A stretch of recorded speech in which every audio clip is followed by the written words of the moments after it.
ಸಮಯದಲ್ಲಿ ಎದ್ದು ಮೊರೆಯಿಟ್ಟೆನು. ನಿನ್ನ ವಾಕ್ಯವನ್ನು ನಿರೀಕ್ಷಿಸಿಕೊಂಡಿದ್ದೇನೆ.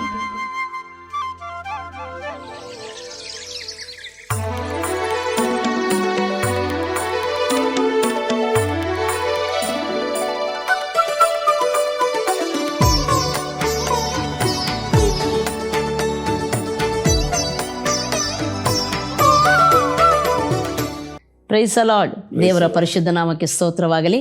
ನಿಮ್ಮೆಲ್ಲರಿಗೂ ಕರ್ತನಾದ ಯೇಸು ಕ್ರಿಸ್ತ ನಾಮದಲ್ಲಿ ಪ್ರೀತಿಯ ವಂದನೆಗಳನ್ನು ನಾನು ತಿಳಿಯಪಡಿಸ್ತೇನೆ. ಮತ್ತೊಮ್ಮೆ ಈ ಬೆಳಗಿನ ಸಮಯದಲ್ಲಿ ಮುಂಜಾನೆ ಮುತ್ತು ಅನ್ನುವಂಥ ಈ ಅದ್ಭುತವಾದ ಕಾರ್ಯಕ್ರಮಕ್ಕೆ ನಿಮ್ಮೆಲ್ಲರನ್ನು ಯೇಸು ಕ್ರಿಸ್ತನ ನಾಮದಲ್ಲಿ ನಾವು ಆಹ್ವಾನಿಸುವವರಾಗಿದ್ದೇವೆ.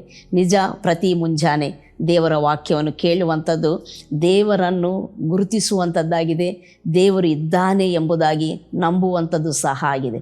ದೇವರ ವಾಕ್ಯ ಹೇಳ್ತೈತೆ, ದೇವರ ಬಳಿಗೆ ಬರುವವನಂತೆ ದೇವರು ಇದ್ದಾನೆ ಮತ್ತು ಹುಡುಕುವವರಿಗೆ ಪ್ರತಿಫಲವನ್ನು ಕೊಡುತ್ತಾನೆಂಬುದಾಗಿ ನಂಬುವುದು ಅವಶ್ಯ ಎಂಬುದಾಗಿ. ಆದ್ದರಿಂದ ಈ ಕಾರ್ಯಕ್ರಮ ವೀಕ್ಷಿಸುವಂಥ ನಿಮ್ಮೆಲ್ಲರನ್ನು ನಾನು ಅಭಿನಂದಿಸ್ತೇನೆ.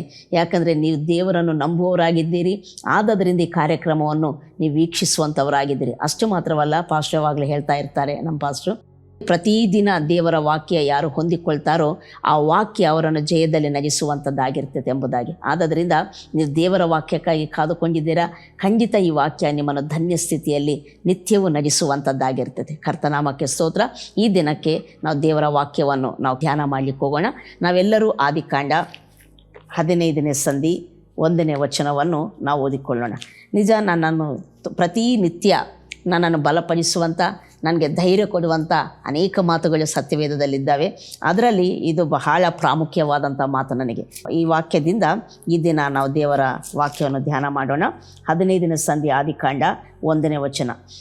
ಈ ಸಂಗತಿಗಳು ನಡೆದ ಮೇಲೆ ಅಬ್ರಹಾಮನಿಗೆ ದರ್ಶನದಲ್ಲಿ ಯೆಹೋವನ ವಾಕ್ಯ ಉಂಟಾಯಿತು. ಏನೆಂದರೆ, ಅಬ್ರಹಾಮನೇ, ಭಯಪಡಬೇಡ, ನಾನು ನಿನಗೆ ಗುರಾಣಿಯಾಗಿದ್ದೇನೆ, ನಿನಗೋಸ್ಕರ ಅತ್ಯಧಿಕ ಬಹುಮಾನವನ್ನು ಇಟ್ಟಿದ್ದೇನೆ ಎಂಬುದೇ.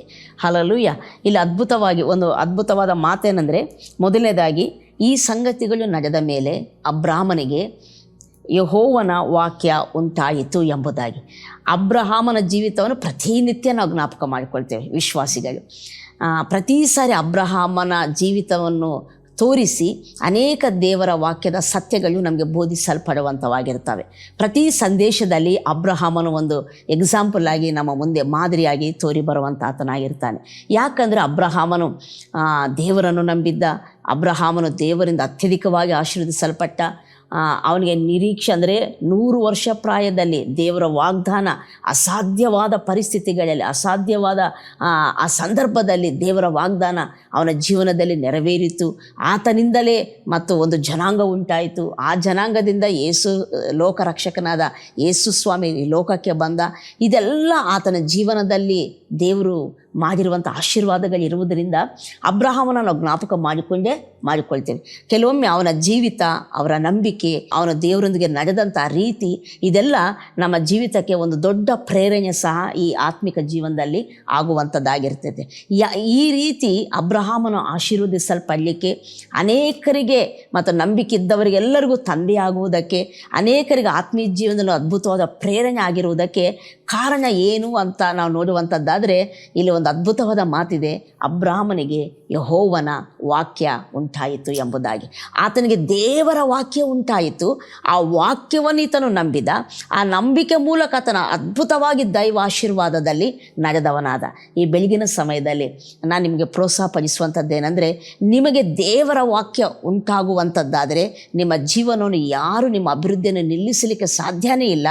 ಎಲ್ಲರ ಎಣಿಕೆಗೆ, ಗ್ರಾಹಿಕೆಗೆ ಮೀರಿ, ಇವೆ ನಿಮ್ಮ ಊಹೆಗೂ ನಿಮ್ಮ ಗ್ರಾಹಿಕೆಗೆ ಮೀರಿ ನೀವು ಅಭಿವೃದ್ಧಿ ಹೊಂದುವಂಥವ್ರು ನೀವಾಗಿರ್ತೀರ. ಅದಕ್ಕೆ ನಮ್ಮೆಲ್ಲರ ಜೀವಿತಕ್ಕೆ ಅತೀ ಅಗತ್ಯವಾದದ್ದು ಏನಂದರೆ, ನಾವೊಂದು ಹಣ ಬಂದರೆ ನಾವು ಉನ್ನತವಾಗ್ತೇವೆ ಅಥವಾ ಅದು ಇದ್ದರೆ ಇಲ್ಲ, ದೇವರ ವಾಕ್ಯ ನಮ್ಮನ್ನು ಉನ್ನತಿಗೆ ತರುವಂಥದ್ದಾಗಿರ್ತೈತೆ. ಇಲ್ಲಿ ಅಬ್ರಹಾಮನನ್ನು ಅಷ್ಟು ದೊಡ್ಡ ಆಶೀರ್ವಾದ ನಿಧಿ ಮಾಡಲಿಕ್ಕೆ ಕಾರಣ ಅವನಿಗೆ ಉಂಟಾದ ವಾಕ್ಯ. ಓಕೆ, ಎರಡನೇ ಸಂಗತಿ ಏನಂದರೆ, ಆ ವಾಕ್ಯ ದೇವರು ಏನು ಮಾತಾಡಿದ ಅಬ್ರಹಾಮನ ಹತ್ರ ಅಂತ ನಾವು ನೋಡುವಾಗ, ದೇವರ ವಾಕ್ಯ ಹೇಳ್ದ, ಅಬ್ರಹಾಮನೇ, ಭಯಪಡಬೇಡ, ನಾನು ನಿನಗೆ ಗುರಾಣಿಯಾಗಿದ್ದೇನೆ, ನಿನಗೋಸ್ಕರ ಅತ್ಯಧಿಕ ಬಹುಮಾನ ಇಟ್ಟದೆ. ಎಂಬುದಾಗಿ ದೇವರ ವಾಕ್ಯ ಹೇಳುವಂಥದ್ದಾಗಿರ್ತೈತೆ. ಇಲ್ಲಿ ಅಬ್ರಹಾಮನಿಗುಂಟಾದ ಒಂದು ವಾಕ್ಯವೇನೆಂದರೆ, ಅಬ್ರಹಾಮನೇ ನೀನು ಭಯಪಡಬೇಡ. ನಾನು ಪ್ರತಿ ಮನುಷ್ಯ ಈ ಲೋಕದಲ್ಲಿ ದೇವರನ್ನು ನಂಬದ ಕಾರಣ ಅಥವಾ ದೇವರ ಜ್ಞಾನ ಇಲ್ಲದ ಕಾರಣ ಅಥವಾ ದೇವರ ಸತ್ಯ ಅವನಿಗೆ ಪ್ರಕಟವಾಗದೇ ಇರುವಂಥ ಕಾರಣದಿಂದ ಮನುಷ್ಯನ ಈ ಲೋಕದಲ್ಲಿ ಪ್ರತಿ ಒಂದಕ್ಕೂ ಭಯಪಡುವಂಥ ಆತನಾಗಿರುತ್ತೆ. ಕೆಲವರು ಇರುವೆಗೆ ಭಯಪಡ್ತಾರೆ, ಕೆಲವರಿಗೆ ಕಾಕ್ರೋಚ್ಗಳಿಗೆ ಭಯಪಡ್ತಾರೆ, ಕೆಲವರು ಹಲ್ಲಿ ಪಲ್ಲಿ ಇವುಗಳಿಗೆ ಭಯಪಡ್ತಾರೆ, ಮತ್ತು ಕೆಲವರು ಕಷ್ಟಗಳಿಗೆ ಸಮಸ್ಯೆಗಳಿಗೆ ಯಾರದೊಂದು ಮಾತಂದರೆ ಏನಾದರೂ ಬಂದರೆ ಎಲ್ಲದಕ್ಕೂ ಸಹ, ಒಂದು ಕಾಯಿಲೆಗೆ ಎಲ್ಲದಕ್ಕೂ ಸಹ ಒಂದು 10 ರೂಪಾಯಿ ಕೊರತಿದ್ರು ಸಹ ಭಯಪಡುವವರಿದ್ದಾರೆ. ಹೀಗೆ ಮನುಷ್ಯನು ಮತ್ತು ದೊಡ್ಡ ದೊಡ್ಡ ಕಷ್ಟಗಳು ಅಂತೇಳಿ ಮನುಷ್ಯ ಅಂದುಕೊಳ್ತಾನಲ್ಲ, ಅದಕ್ಕೆ ಸಹ ಭಯಪಡುವಂಥವ್ರು ಇರ್ತಾರೆ. ಅದಕ್ಕೆ ಒಂದು ಮನುಷ್ಯನ ಜೀವಿತ 360 ಡಿಗ್ರಿಗಳೆಲ್ಲ ಅಂದರೆ ಅವನ ಸುತ್ತಲೂ ಸಹ ಅವನನ್ನು ಭಯಪಡಿಸುವಂಥ ಸಂಗತಿಗಳೇ ಅವನು ಸುತ್ತುವರೆದದ್ದು ನೋಡುವಂಥವರಾಗಿರ್ತೇವೆ. ಅದಕ್ಕೆ ಇಲ್ಲಿ ಮೊದಲು ದೇವರು ವಾಕ್ಯ ಆತನಿಗೆ ಏನಂತ ಬರ್ತೈತೆ ಅಂದರೆ, ನೀನು ಭಯಪಡಬೇಡ ಅಂತೇಳಿ ಬರ್ತದೆ. ಭಯಪಡಬೇಡ ಅಂತ ಹೇಳುವಾಗ ಅದಕ್ಕೊಂದು ಕಾರಣವನ್ನು ದೇವರು ತೋರಿಸ್ತಿದ್ದಾನೆ. ಅದೇನೆಂದರೆ, ನಾನು ನಿನ್ನ ಗುರಾಣಿ ಆಗಿದ್ದೇನೆ ಎಂಬುದಾಗಿ. ಹಲ್ಲೆಲೂಯಾ. ನಾನು ನಿನ್ನ ಗುರಾಣಿ ಆಗಿದ್ದೇನೆ ಎಂಬುದಾಗಿ. ನಾನು ನಿನಗೆ ಗುರಾಣಿ ಅಂದರೆ ನಾನು ನಿನ್ನ ಸೋರ್ಸ್ ಆಗಿದ್ದೇನೆ, ನಿನಗೆ ಎಲ್ಲವೂ ನಾನಾಗಿದ್ದೇನೆ. ಹಲ್ಲೆಲೂಯಾ.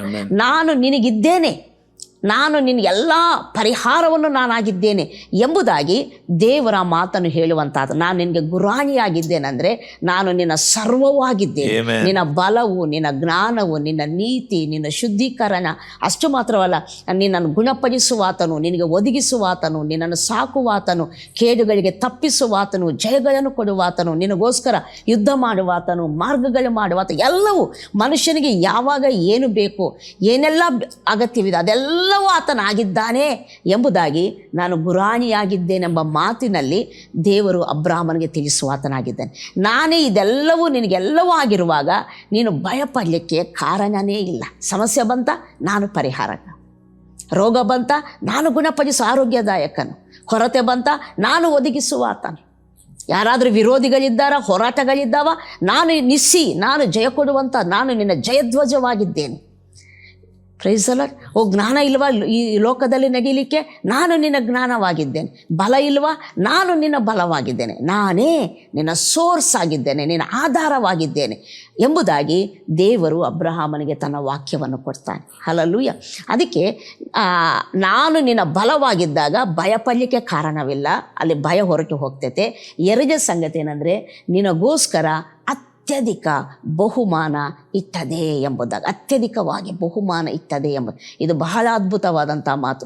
ಒಬ್ಬ ವ್ಯಕ್ತಿ ಯಾವ ವ್ಯಕ್ತಿಗೆ ಅದಕ್ಕೆ ಯೆಹೋವನು ದೇವರಾಗಿದ್ದಾನೋ, ಯಾವ ವ್ಯಕ್ತಿಗೆ ಯೆಹೋವನು ದೇವರಾಗಿದ್ದಾನೆ, ಯೆಹೋವನು ಯಾರನ್ನು ಆದುಕೊಂಡಿದ್ದಾನೋ ಅವರು ಧನ್ಯರು ಎಂಬುದಾಗಿ 33ನೇ ಕೀರ್ತನೆಯಲ್ಲಿ ನಾವು ನೋಡುವಂಥವರಾಗಿರ್ತೇವೆ. ಅಂದರೆ ಒಬ್ಬ ವ್ಯಕ್ತಿಗೆ ಯೆಹೋವನು ದೇವರಾಗಿದ್ದಾನಂದರೆ ನಿಜವಾಗಿ ನಮ್ಮನ್ನು ಉಂಟು ಮಾಡಿರುವಂಥ ಸತ್ಯ ದೇವರೇ ಒಬ್ಬ ವ್ಯಕ್ತಿಗೆ ಆಧಾರವಾಗಿದ್ದಾನೋ, ಒಬ್ಬ ವ್ಯಕ್ತಿಗೆ ಸೋರ್ಸ್ ಆಗಿದ್ದಾನೋ, ಒಬ್ಬ ವ್ಯಕ್ತಿ ಆತನೇನೆ ತನ್ನ ಸರ್ವವೆಂಬುದಾಗಿ ನಂಬಿದವನಾಗಿದ್ದಾನೋ ಆ ವ್ಯಕ್ತಿಗೆ ಅತ್ಯಧಿಕವಾದ ಬಹುಮಾನ ಇಟ್ಟದೆ ಅಂತೆ. Praise the Lord. ನಾವು ನೋಡ್ತೇವೆ, ಯೆರೆಮೀಯ ಪುಸ್ತಕದಲ್ಲಿ ಒಂದು ಮಾತಿದೆ, ನನ್ನ ಜನರು ಜೀವ ಬುಗ್ಗೆಯನ್ನು ತೊರೆದು ಅವರು ತೂತುಗಳಿಲ್ಲ ತೊಟ್ಟಿಗಳನ್ನು ಮಾಡಿಕೊಂಡಿದ್ದಾರೆ ಎಂಬುದಾಗಿ.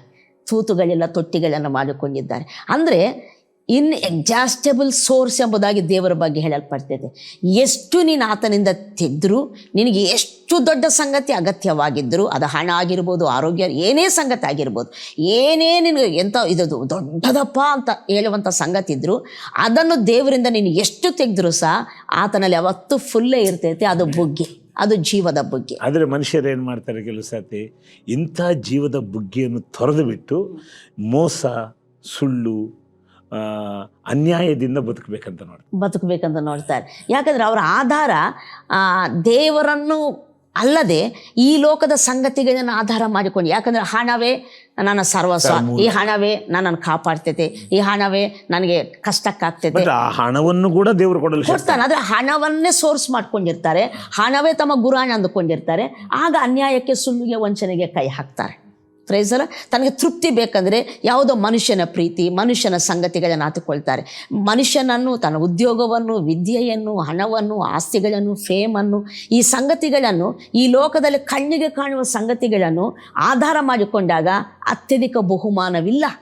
ಅಲ್ಲಿ ನಾವು ಎಷ್ಟಾದರೂ ಬೆಳೀತೇವೆ ಎಂಬುದಾಗಿಲ್ಲ, ಎಷ್ಟಾದರೂ ಹೊಂದಿಕೊಳ್ತೇವೆ ಎಂಬುದಾಗಿಲ್ಲ. ಅಲ್ಲಿ ಚಿಂತೆಗೆ, ಭಯಕ್ಕೆ ಖಂಡಿತ ಕಾರಣವಿರ್ತೈತೆ. ಆದರೆ ಚಿಂತೆ, ಭಯ ಹುಟ್ಟುಕೊಂಡು ಬರ್ತಾನೇ ಇರ್ತೈತೆ. ಅದಕ್ಕೆ ಅಂತ್ಯ ಎಂಬುದು ಇಲ್ಲವೇ ಇಲ್ಲ. ಬಟ್ ಆದರೆ ಅದಕ್ಕೆ ದೇವರು ಹೇಳ್ತಾನೆ, ನಾನು ನಿನ್ನ ಗುರಾಣಿ ಆಗಿದ್ದೇನೆ, ಭಯಪಡಬೇಡ. ನಿನಗೋಸ್ಕರ ದೊಡ್ಡ ಬಹುಮಾನ, ಅತ್ಯಧಿಕ ಬಹುಮಾನ, ಅಂದರೆ ಗ್ರೇಟ್ ರಿವಾರ್ಡ್ ನಿನಗಾಗಿ ಇಡಲ್ಪಟ್ಟಿದೆ ಎಂಬುದಾಗಿ. ಅಂದರೆ ಆತನು ಗುರಾಣಿ ಆಗಿದ್ದಾನಂತ ಹೇಳಿದ್ರೆ, ಮೋಸ ಮಾಡದ ದೇವರ ಮೇಲೆ ನಂಬಿಕೆ ಇಟ್ಟರೆ ನಮ್ಮ ಜೀವಿತ ಅತ್ಯಧಿಕ ಬಹುಮಾನ. ಅಂದ್ರೆ ಎಷ್ಟು ನೀನು ಬ್ಲೆಸ್ ಆಗ್ತೀಯೋ ಅದಕ್ಕೆ ಲಿಮಿಟೇ ಇರೋದಿಲ್ಲ. ಎಷ್ಟಾದ್ರೂ ಬೆಳೆಯಬಹುದು, ಎಷ್ಟಾದ್ರೂ ಹೊಂದಿಕೊಳ್ಬಹುದು, ಎಷ್ಟಾದ್ರೂ ಉನ್ನತವಾಗಿ ನಾವು ಜೀವಿಸಬಹುದು. ಅದಕ್ಕೆ ಲಿಮಿಟೇಷನ್ನೇ ಇರುವುದೇ ಇಲ್ಲ. ಅದಕ್ಕೆ ಒಬ್ಬನಾದ ಅಬ್ರಹಾಮನಿಂದ ಒಂದು ದೊಡ್ಡ ದೇಶವೇ ಇವತ್ತು ಆಗಿದೆ. ಅಂದರೆ ಕಾರಣ, ಅಬ್ರಹಾಮನು ಕಾಣುವಂಥ ಸಂಗತಿಗಳನ್ನು ತನ್ನ ಆಧಾರವಾಗಿ ಮಾಡಿಕೊಳ್ಳಲಿಲ್ಲ. ಕಾಣದೇ ಇರುವಂಥ ದೇವರನ್ನು, ತನ್ನನ್ನು ಸೃಷ್ಟಿ ಮಾಡಿರುವಂಥ ತನ್ನ ಕರ್ತನನ್ನು ಆತನು ಗುರಾಣಿಯಾಗಿ ದೇವರು ಹೇಳಿದಾಗ ಆತನ ನಂಬಿ ಆಶ್ರಯ ಮಾಡಿಕೊಂಡದರಿಂದ ಆತನು ಒಬ್ಬನಾಗಿದ್ದ. ಬಟ್ ದೊಡ್ಡ ಜನಾಂಗವಾದ, ಅನೇಕರಿಗೆ ಆಶೀರ್ವಾದ ನಿಧಿಯಾಗಿರುವಂಥ ಆತನಾಗಿದ್ದಾನೆ. ಹಲ್ಲೆಲೂಯಾ. ಪಾಸ್ಟರ್ ಮಾತಾಡ್ತಾರೆ. ದೇವರಿಗೆ ಸ್ತೋತ್ರ. ಪ್ರೀತಿಯಾದ ದೇವ್ರ ಮಕ್ಕಳು, ಎಂಥ ಅದ್ಭುತವಾದ ವಚನ ನೋಡಿ. ಯೆಹೋವನ ವಾಕ್ಯ ಉಂಟಾಯಿತು ಏನೆಂದರೆ, ಅಬ್ರಹಾಮನೇ ಭಯಪಡಬೇಡ. ಈ ದಿನ ದೇವರ ವಾಕ್ಯ ಬೆಳಗಿನ ಸಮಯದಲ್ಲಿ ನಿಮಗೆ ಹೇಳ್ತಿದ್ದಾನೆ ಏನಂದರೆ, ಭಯಪಡಬೇಡ. ನಿನಗೆ ಅತ್ಯಧಿಕವಾದ ಬಹುಮಾನ, ನಿನಗೆ ಬಹುಮಾನ ದೇವರಿಂದಲೇ ದೊರಕುವಂಥದ್ದಾಗಿದೆ. ನೀನು ಅದಕ್ಕಾಗಿ ಕುಯುಕ್ತಿಯ ಮಾರ್ಗವನ್ನು ಎಣಿಸ್ಕೊಳ್ಬೇಡ. ಕೆಲವು ಸಾತಿ ಕುಯುಕ್ತಿ ಮಾರ್ಗದ ಮೂಲಕ ಮೇಲೆ ಬಂದವರು ನೋಡಿಬಿಟ್ಟು ನಿನಗೆ ಬೇಜಾರಾಗಿಬಿಡ್ತದೆ. ಬೇಜಾರು ಪಡಬೇಡ. ದೇವರು ಅತ್ಯಧಿಕವಾದ ಬಹುಮಾನ ಅಂದರೆ ಅದ್ಭುತವಾದದ್ದು ನಿನಗಾಗಿ ಇಟ್ಟಿರ್ತಾನೆ. ನಿನಗಾಗಿ ಇಟ್ಟಿದ್ದಾನೆ, ಅದು ನಿಶ್ಚಯವಾಗಿ ಅದು ದೊರಕುತ್ತದೆ. ಒಂದು ವಿಷಯ ಏನಂದರೆ, ದೇವರನ್ನು ಆತನೇ ನಿನ್ನ ಸೋರ್ಸ್. ನಿನ್ನ ಪ್ರೀತಿ ಬೇಕಾ, ಆತನಲ್ಲೇ ತಕ್ಕೋ. ನಿನಗೆ ಸಮಾಧಾನ ಬೇಕಾ, ಯಾರೋ ಸಮಾಧಾನ ಕೊಡ್ತಾರೆ, ಏನೋ ಯಾವುದೋ ಕೊಡ್ತೈತೆ ಎಂಬುದಾಗಿ ಎಣಿಸಬೇಡ.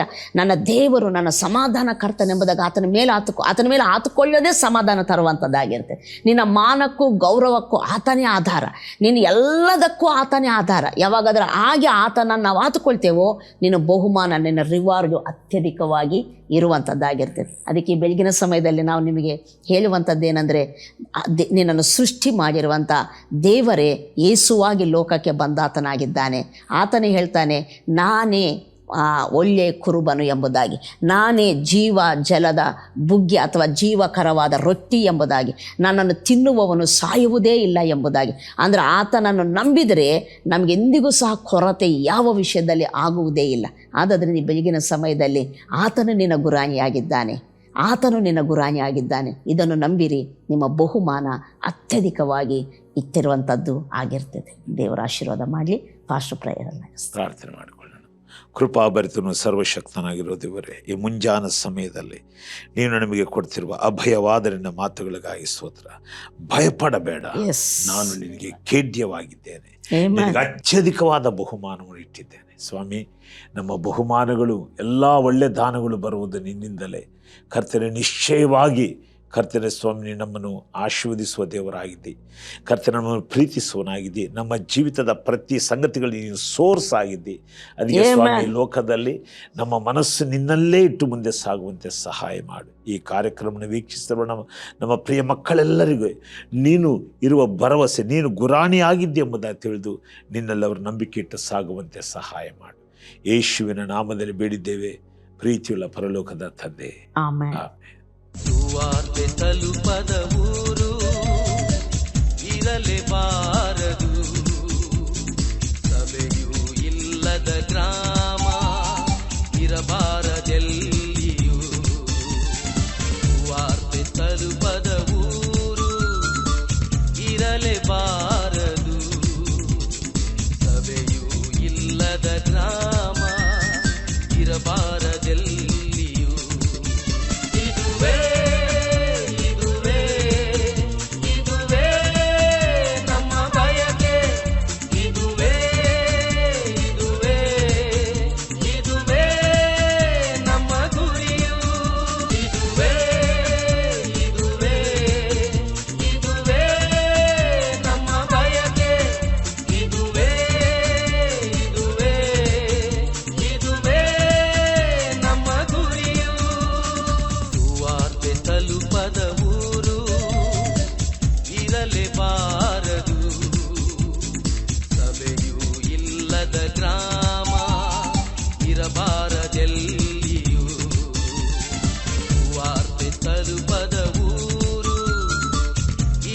ಬಾ